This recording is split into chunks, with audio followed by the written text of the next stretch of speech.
ধরেননি, নাক দিয়ে কোনোদিন শুঁকেছেন আপনার সামনে দিয়ে আল্লাহ হেঁটে চলে গিয়েছে দেখেছেন? না না না, কিছু দেখেননি। এই বাপ, তাহলে 10টা বলতে পারলেন না আমার পয়সা আমার কাছে?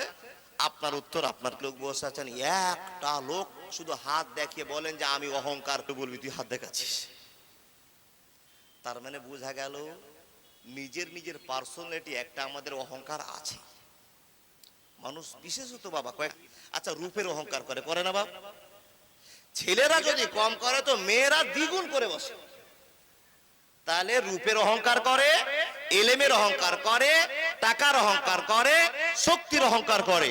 এই যে 4টা অহংকারের কথা বললাম, কোনো একটাতে আপনার লাভ হবে বাবা? না। যারা শক্তির অহংকার করেছে তাদের বারে 2-4 জনকে পাকড়ে দিত, সেই লোকটাকে দেখেন রাস্তায় বসে আছে, সন্ধ্যায় যে বাড়িতে উঠে চলে যাবে, বাড়িতে যাবে, এরকম শক্তি তাহলে শেষ হয়ে গিয়েছে।